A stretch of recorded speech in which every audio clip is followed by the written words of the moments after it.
నౌస్ నా dreams fulfil అయిపోయింది ఈరోజు. ఇంటి పట్టా వచ్చింది, అమ్మ ఒడి అందుతుందని ఎంతో ఆనందంగా చెప్పిన యువతి గొంతు మూగబోయింది.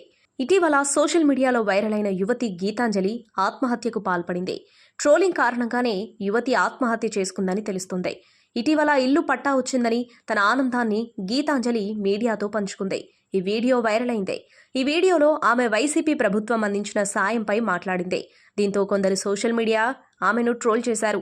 సోషల్ మీడియా వేధింపులు తట్టుకోలేక యువతి గీతాంజలి ఆత్మహత్య చేసుకుంది.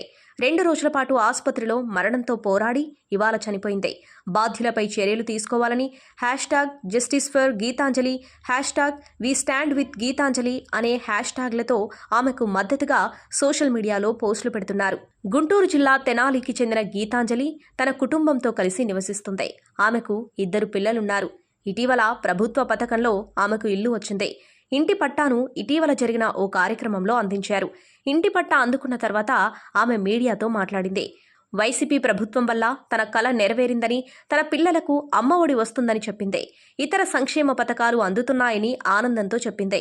గీతాంజలి మాట్లాడిన ఈ వీడియో సామాజిక మాధ్యమాల్లో వైరల్ అయింది. రాజకీయ కారణాలతో వైసీపీ శ్రేణులు ఈ వీడియోను తన ఖాతాలో పోస్ట్ చేయగా ప్రతిపక్ష పార్టీల మద్దతుదారులు సోషల్ మీడియా వేదికగా ట్రోల్ చేశారు. గీతాంజలి ఆత్మహత్యకు ట్రోలింగ్ కారణమని వార్తలొస్తున్నాయి.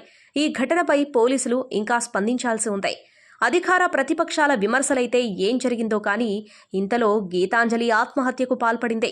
టీడీపీ, జనసేన శ్రేణులు ట్రోలింగ్ కారణంగానే గీతాంజలి బలవన్మరణానికి పాల్పడిందని వైసీపీ మద్దతుదారులు ఆరోపిస్తున్నారు. గీతాంజలి మరణంతో ఆమె పిల్లలు అన్యాయమయ్యారు.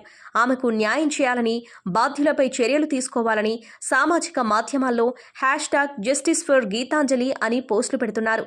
కారణాలేమైనా సరే ట్రోలింగ్ భూతానికి మరో మహిళ బలైపోయింది.